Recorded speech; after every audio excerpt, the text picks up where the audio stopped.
you're quite good in undertaking the precepts. You're very fluent. Actually, the chanting and recitation is the easy part. The maintaining of the precepts, to keep the precepts in the daily life, that's actually the part that matters the most. Some people are experts in undertaking and reciting, but then when daily life a situation comes up, the mosquito, or ants, or cockroaches, how do you deal with cockroaches? Metta. You shoot your metta to him, or you spray the metta. Let him go to other places. You invite him out of your house. Here's the door. Show him the door. But yeah, we're part of nature, and it's part of life that we have to deal with those other species. Not just with other species.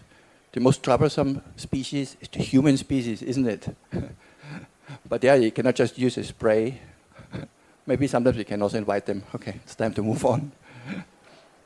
But yeah, it's part of life to deal with difficult situations sometimes and challenges. And this is also one of the reasons why the monks, once a year in SPS, we choose voluntarily, nobody tells us, to go into the jungle, to practice meditation in a very secluded place, far away from civilization. Like this year, just last month, the whole month of March, most of our monks were staying in Thailand, Kanchanaburi province, the place that is called Taodam, which is a place that is managed by the Ajahn Chah Sangha in Thailand.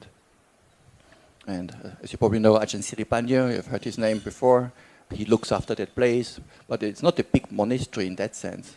Mostly it's forest, there are a few kutis there, but normally in the dry season, when it doesn't rain, the monks will just stay out in the open. They will not stay in the kutis. Staying in the open means they have some Burmese helpers there sometimes. They will prepare some wooden platforms. You know, the Burmese are very good in making things out of bamboo. They can make everything. They can make a whole house or kuti out of bamboo, the floor. Then they use the leaves for thatching the roof. They can use any part of the tree to make incredible things. Of course, it won't last so long. Eventually, after a few years, it will get rotten and you have to replace it. But good enough for simple living in the jungle. So they have prepared the new, 16 monks from SPS are coming.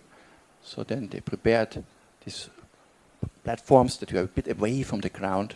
And the platform is about maybe 2 meters by 1 meter or 1.5, maybe like a corner here. And then it's on stilts. And then you have a split bamboo on which you can sit or lie down. So at least you're a bit protected. You're not directly on the ground. Of course, snakes and scorpions and other things, they can still come up if they want to. But most of them, they have no reason to come up. So you can avoid already 80% of potential dangers maybe. So just by having some distance from the ground. Early in my monk's life, when I was living in Burma, I didn't have these nice bamboo platforms. So I would just spread out a bamboo mat or a plastic mat, like we here also sometimes we use. You just roll it out and just lie down there and meditate there. So at that time, of course, you're much more visible to the other animals. And then, every now and then, any animal can come. Mostly it's harmless things, and maybe a mouse, a lizard. Lizards quite often. Especially if you don't move, If you meditate, you sit there very peacefully, they might not even recognize you as a human being. So especially a small animal like a cockroach or a lizard. So they just think you're another part of nature, and they crawl over you, or ants. It's very common. But it's okay, they're not harming. So, but in Thailand, quite nice, we have these platforms, so you can stay up there. And then probably you've seen these pictures that they have in Thailand, these umbrellas.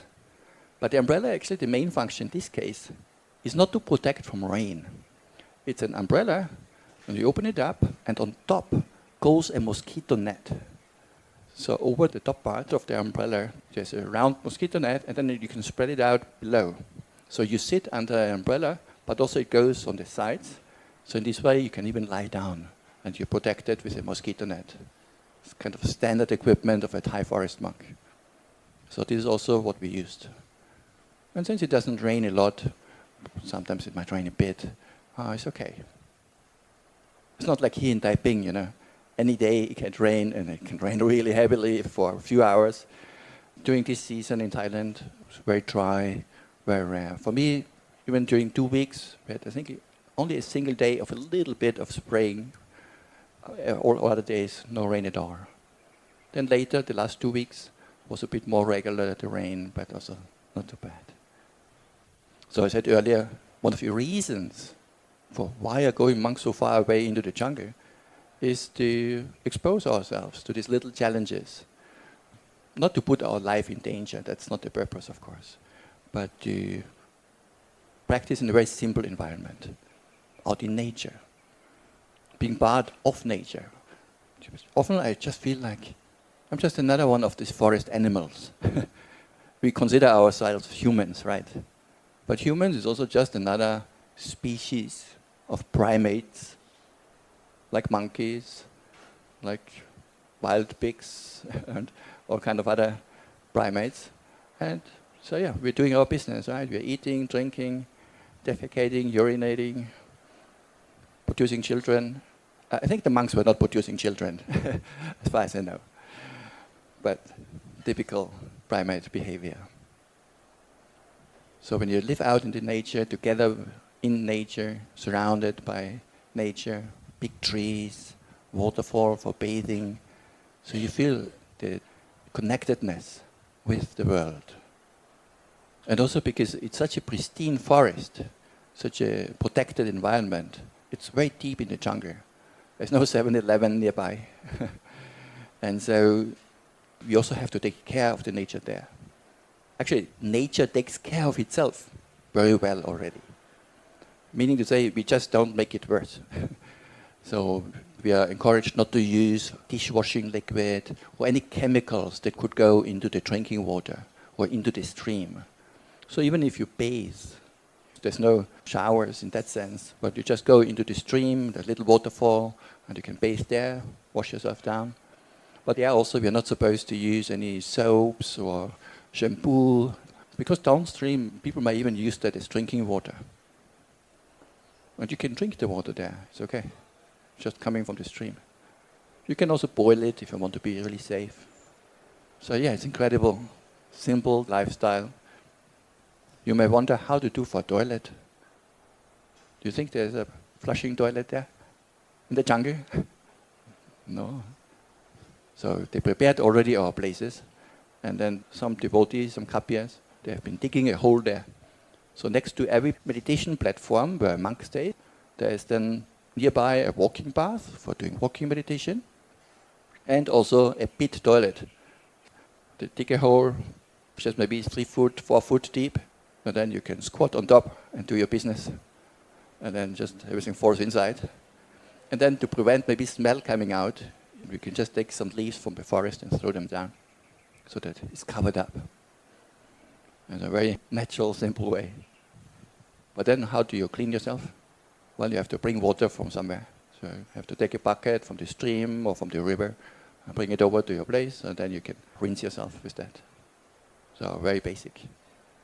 But it's okay, for 1 month. Especially when you then later, now when we come back to Malaysia, to SPS, being again in a normal, civilized environment, then you can open the water tap and water is coming out. Wow, it's like a miracle, Amazing water, running water. You don't have to go anywhere and bring it with a bucket. Like back in the days, maybe in Malaysia also. Maybe not your generation anymore, but maybe your parents or your grandparents, maybe they still used to bring water from the well, or have to bring it from a river or a stream nearby. Nowadays, we're not used to that anymore. It's just so convenient. Everywhere there are water taps, right? Everywhere you look, even for the flowers, for the plants, you just open the water tap, water comes out. But once you don't have that for a while, wow, you really learn to appreciate the little comforts. Same for electricity. You want to have light, you turn on the light. It's a bit too warm, you turn on the fan. Or maybe in some places even aircon. If it's a bit too cold, some countries they will have heating systems in the house. So it's always we adjust the environment to our needs. But then it's also important to learn, what if I don't have that? Can I survive? Can I still be happy and peaceful even without all these comforts? We get so used to them that we become very dependent on them. What if something happens? What if electricity falls out? Nowadays, it doesn't happen much. Well, who knows, Wars are bubbling in the distance and coming up. What happens if gas price and oil price becomes very high? We cannot drive around anymore. Countries might have to rational their electricity usage.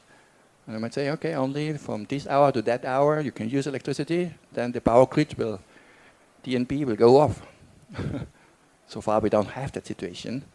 But yeah, the monks are well prepared now. But the spiritual part of that is also, okay, can I keep my mind peaceful? Or am I completely dependent on all these little comforts? Or can I still maintain, yes, it's a bit too hot, or yes, I have to walk and carry this or that, but is it really so bad? Can I still maintain wholesome mind, peaceful mind?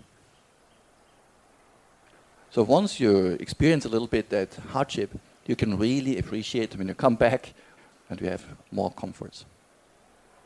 But it's also sometimes useful to deliberately, not always to take the easy way. Not always take immediately, it's a bit too warm, let me straight away turn on the fan. Sometimes you can challenge yourself.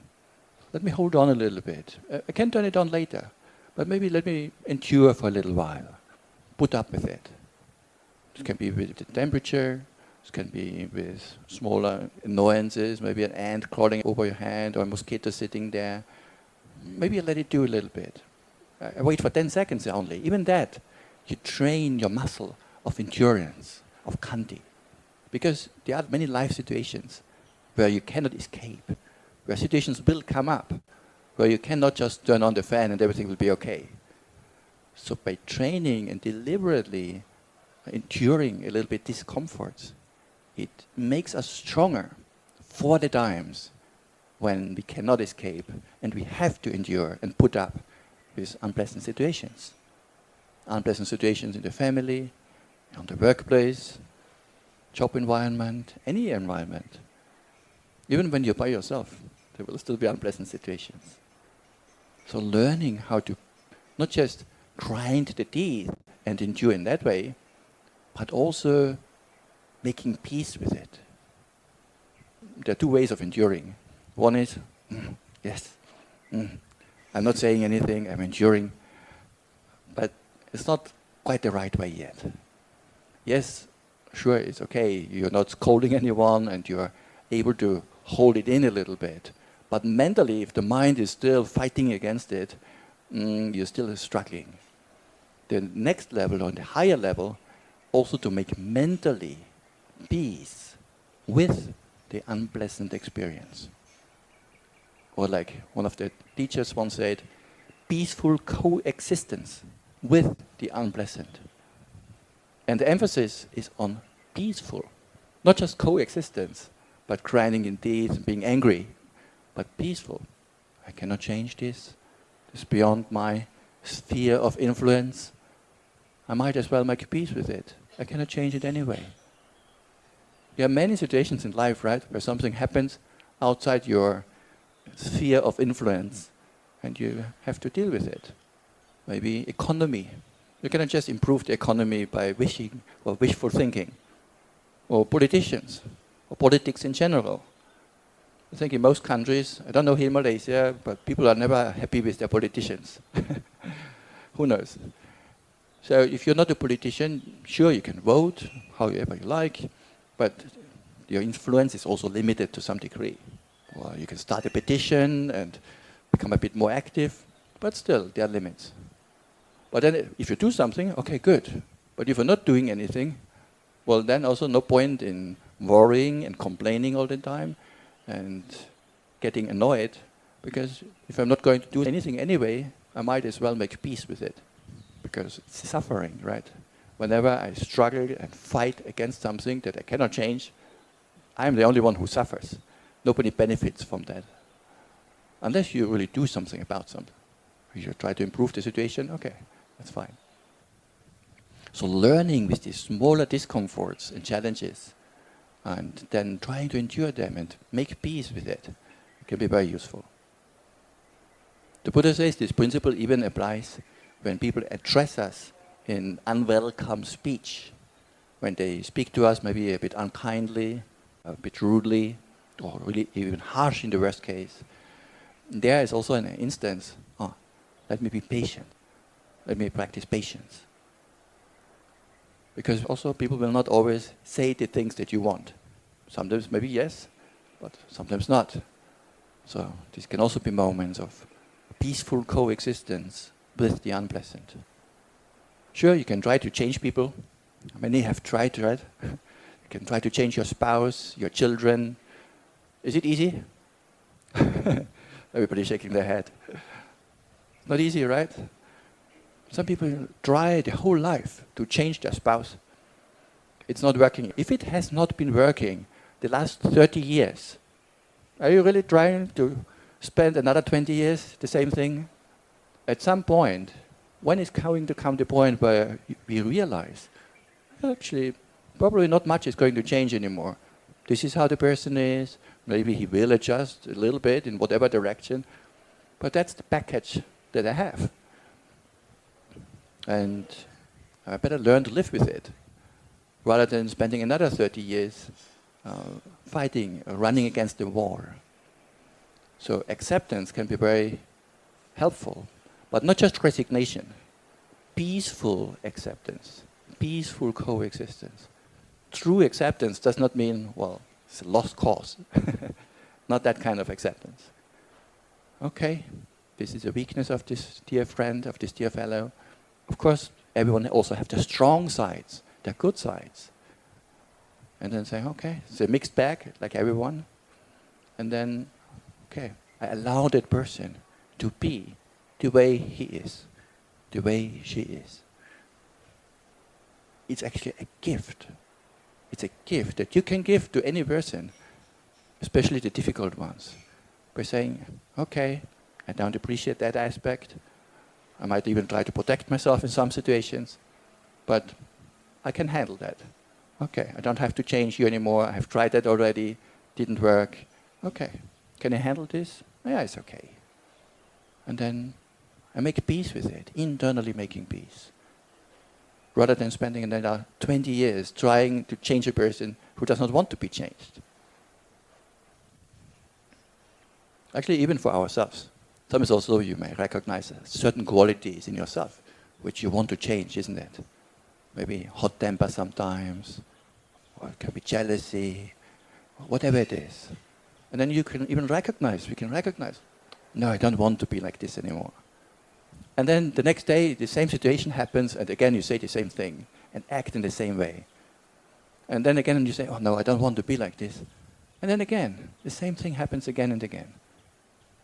Isn't it interesting? Even though a person who wants to change, we want to change and improve, and still it's so difficult, isn't it? So then, if even for a person who wants to change, it's so difficult and almost takes a long time, for many cases, then how high is the chance for a person who does not even want to change? If you ask a person, you should be different from how you are, they don't even see the problem, really. How high is the chance that they will change? If even ourselves, if we want to change, we still find it very difficult. And again we fall back into old habits. Forget about making another person change. It's almost a lost cause from the beginning. Unless the real person also agrees, yes, I do see your point, I want to improve in this area, but also we have to give people time to improve and have realistic expectations. So patient endurance, acceptance, all those qualities we can develop. Of course, not only in the jungle, also in our day-to-day lifestyle, but also in the jungle is one of the major aspects of being there. Of course, also it's very nice. It's not only challenging living there.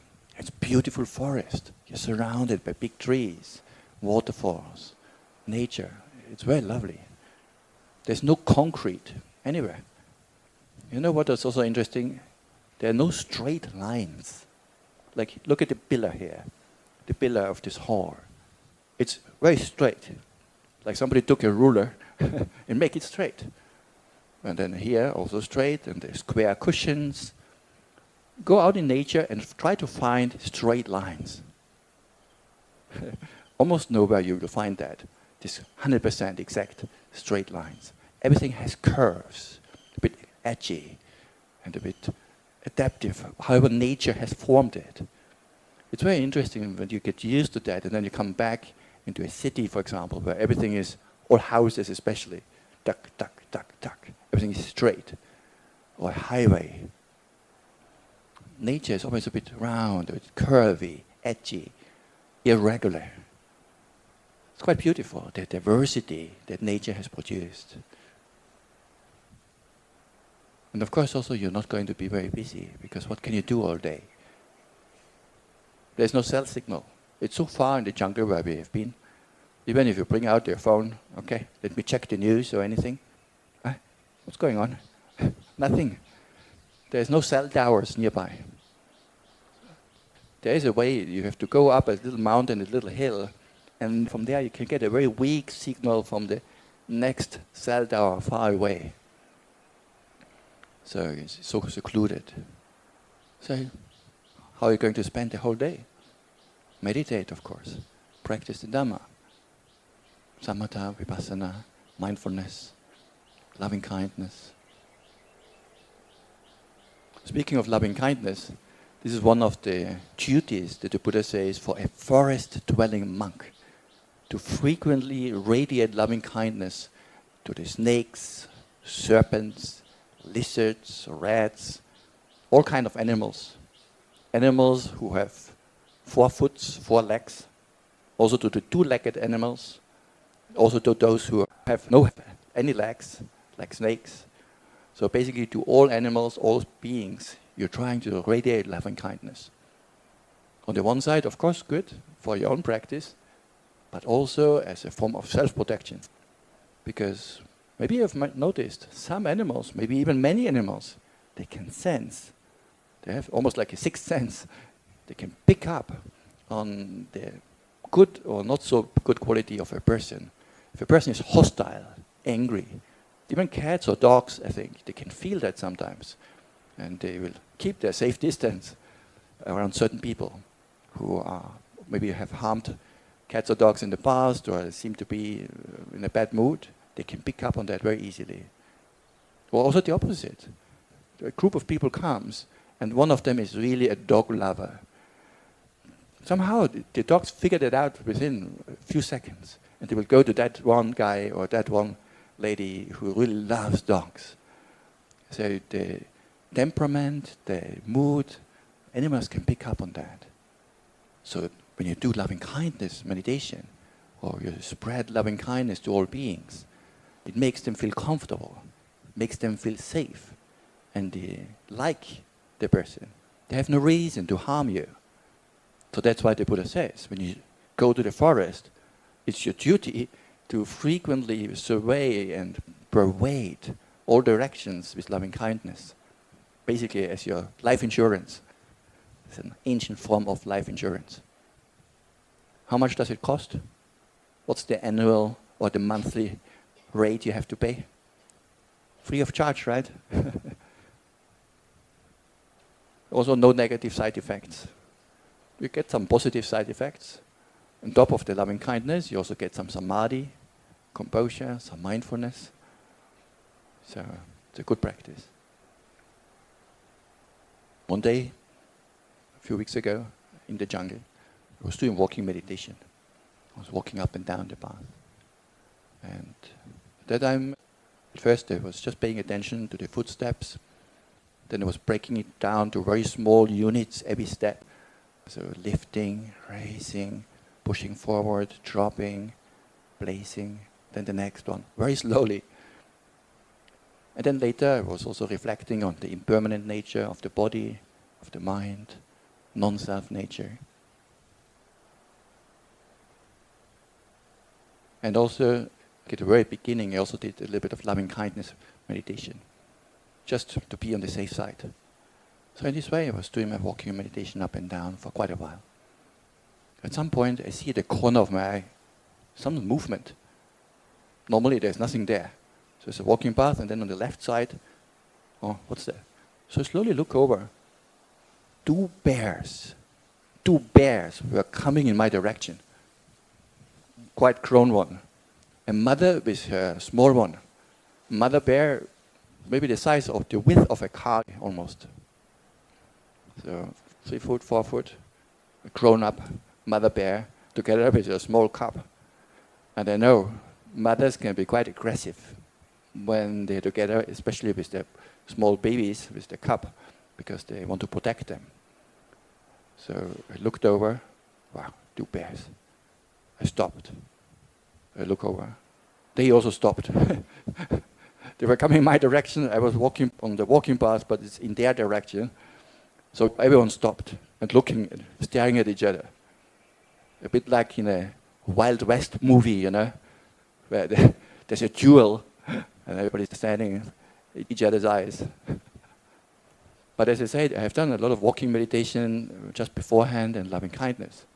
I was completely calm. There was no worry, no fear, because I felt so safe, because all the practice I've done just before that.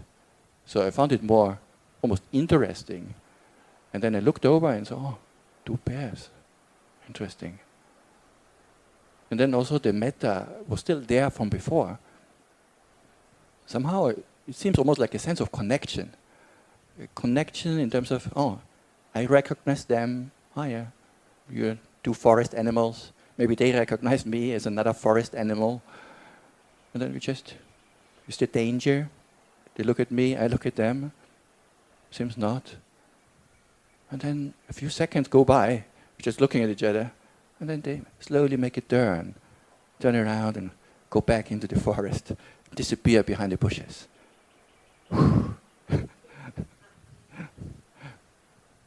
As I said, actually I didn't feel much fear because I was in such a meditative mode.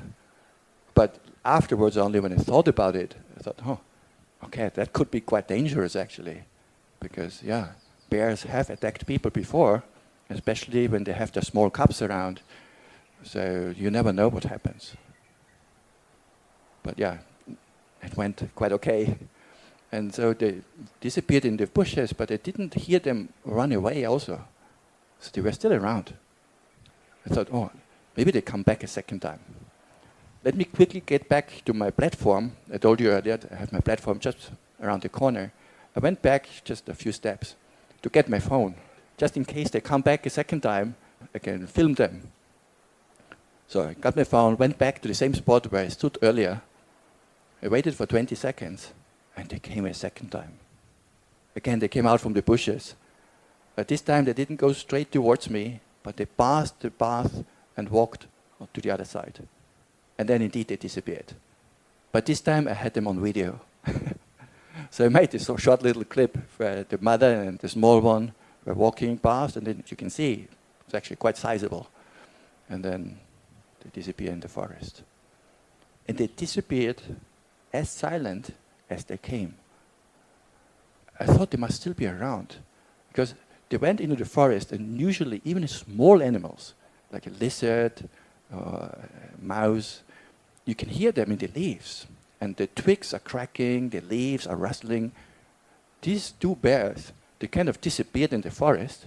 I didn't hear a single sound. And it was not far away. It's like from me to you, maybe that distance. It was quite close. And then they went into the forest, not to be seen anymore. I had to double check, are they still there? I went down a little bit, but yeah, they're gone. Amazing. Big animals, how can they walk so silently? Afterwards, I also thought, next time if this happens again, what should I do? Maybe I better run away. But then I realized bears can run faster than us humans. There is no running away. Then I thought, okay, if I cannot run away, maybe I should climb up a tree. There's no climbing a tree. They can climb pretty well. Sometimes there is a bee nest on some of the trees, and the bears like to climb up the tree and take the honey from the bee nest. And so you cannot climb away also. But then I thought my third option, because there's a stream down the hill, I could just run down to the stream and go into the water. No, the bears can swim better than me. So you cannot run away, you cannot climb, you cannot fly, right? And they are better swimmers. So you might as well stay put where you are and just gracefully. And the only protection you really have at that time is your loving kindness, your compassion, the good energy that you cultivate. That can save you, maybe, and not be a danger to the bear, of course. And this is very much how it felt to me also. Just looking there, I was not hostile to them. They had no reason to be hostile to me. And then they moved on, they did their own thing. But it was a very nice little encounter of recognition. Oh, you're also here in the forest. You're welcome. How nice. Okay, feel free to move on, do what you want, Didn't interfere with their life. So it was a nice little memory for me to stay back. For me, already the third time I stay in this particular forest. People have told me before, there are leopards or there are animals. No more tigers, but there are elephants sometimes. Bears have been seen before, wildcats. But I had never seen anything until that point. So yeah, it was a nice little episode. But it can also go the other way. A friend of mine, he stayed in SPS a few years ago during COVID times. Nanda from the Czech Republic. He stayed here for almost 2 years. And then after 2 years in SPS, he went to Sri Lanka. And this time around, he's staying in a forest, also quite deep in the forest, in the jungle, in the south of Sri Lanka. And also practicing meditation very diligently. Very simple living conditions, just staying in a cave. And the cave also, you can protect a little bit. You can close the entrance with some wooden locks. And there's some holes in they made in front a bit of a wall. And then they closed off the windows with just some planks of wood, so just that bigger animals cannot go in. But there are still big gaps, like small animals can easily walk inside. But very simple living conditions, no electricity, just very basic. But you really enjoyed that simple lifestyle. But that area is also known to have bears, leopards, elephants, so you have to be careful. And he even told me he had seen before leopard close to his place. Normally leopards don't do anything, but it's still good to be careful. And also bears he had seen. Last time when I had a conversation with him, maybe 2 months ago, we were sending WhatsApp messages. And because also it's so far away, he has to go to a certain spot to get a cell signal. So at his cave he doesn't have. So at the end of our conversation he says, okay, I'm going back now to the land of bears and leopards. Would you want to stay at such a place? I'm also not so sure. That place has really many of those. And a week ago, roughly, I got a message from another monk friend. There was actually an accident in that area where this monk stayed. And actually a leopard attacked a monk. That monk, our friend from SBS, was attacked and killed by that leopard. It happened last week. So when Nanda unfortunately passed away, probably straight away. I don't know how long he had to struggle with that, but it seems the leopard was sneaking into his cave through those window holes, somehow broke through the wooden thing, jumped inside, and killed him right there. They found him only the next time when he didn't come on arms round. There were 2 other monks, not living close, but about 800 meters away, also in their own caves. And then he didn't come out in the morning for arms round. Then they called him, also no response. Then somebody went to his cave and then see him lie there on the floor. You can see already blood all around. It also turns out the leopard then has eaten all his inner body parts. All the organs were gone, The whole stomach empty, the whole front part all empty. Yeah, quite a tragedy. And so I had to carry away the body. The police came, inspected the scene, but not much to be done. And so quite a tragedy. So a good friend of us, many of our monks, we have been practicing together with him, also a very helpful person. He has been supporting SBS even when he was not here. computer specialist before he became a monk, IT guy. So sometimes when SBS has any IT issues in the past, he would remotely fix it when he has some time. So very helpful, very smart guy, and also very dedicated to his Dhamma practice. So we also wish him, of course, all the best, a good rebirth. But he was also a good practitioner, so we don't have to worry for him in terms of rebirth. But yeah, only after that happened, now when I think back at my own incident with the bear, now I think, oh wow, it could have gone quite differently, you know. I mean, sure, nothing happened when these two bears came, but from stories like that, they do happen, and we definitely should be careful when we go to those places and not deliberately put ourselves in too much danger, because our life is valuable and important, not just for the monks, of course, all our lives. And then sometimes people think, oh, isn't it very dangerous if you live in a forest like that? Yes and no. Because how often does that really happen? I mean, sure, things can happen. But then also, okay, I have now maybe one friend of all my monk friends who has been attacked by an animal and died. But then even for you, if you live your normal life, be in the traffic, do you have a friend or a family member who had an accident in traffic? Have you ever heard of that in your close circle? Yes, right? So, and still we are using the cars and partaking in the traffic, or people have a motorbike accident. Happens almost every day. So it's actually not so special. It's just that case sounds very special because nowadays these kind of attacks, leopards, elephants, don't happen on a daily basis. So these are outstanding. But many people die every day, even in Malaysia, quite regularly, in motorbike accidents, car accidents. And we hear of that every now and then in our family, in our closer circle of friends even. So is it really more dangerous to live out there? I don't think so. Every now and then, of course, things can happen. It's part of life. There's no security in life. And that's also the reason why we practice. Samsara is suffering. There's no safety in samsara. Yes, you can have a life insurance if you want, but actually the life insurance also will not save your life, right? We call it life insurance, but life insurance is not going to save your life. It's if you survive, then you can get the benefit from the life insurance. And if you don't survive, then maybe your children or grandchildren can get some benefit from your life or death insurance. Or if your house burns down, okay, can get some remuneration afterwards, but then it cannot save your life. So of course we can be mindful, we can be careful, that is helpful if you want to have a long life. We can eat healthy, we can practice the Dhamma, we can exercise. All these things can contribute to a long life. But then, you know, if past karma catches up with us, then that's the end of it.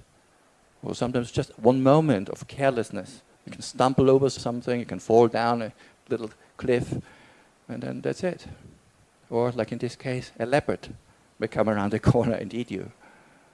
And of course it's a tragedy, but on the other hand, he was well aware of that danger. He has seen leopards, bears in that area before. But then sometimes I think of his mother, who had to be informed, of course, of that accident. And you can imagine how the mother must be feeling, hearing about that accident. I just hope she never sees the pictures. I have also received some pictures. Yeah, they don't look pretty. So yeah, it's probably not necessary for the mother to see those pictures. But for us monks, we sometimes can use those pictures as reminders on our own mortality, about impermanence, and also about the body's nature of being subject to death. And also sometimes when you see a person like after death, a corpse, or at an autopsy, where you can see the organs from inside, yeah, you can see there's no beauty anywhere in the body. As they say, beauty is only skin deep. You remove the skin, you think you find anything beautiful inside a person? Not really. So sometimes monks use these pictures for their Dhamma practice to remind themselves about death, mortality, impermanence, the repulsive nature of the body. So this way it can be fuel for wholesome Dhamma practice. But yeah, it's not something that I think is good for the mother to see. So yeah, things happen, but we do, of course, wish and share merit, of course, also with him on a regular basis. And I'm not too worried about his future destiny. He was a good Dhamma practitioner, and we wish him farewell and let him move on. And then wherever he goes next, he will continue with his Dhamma practice.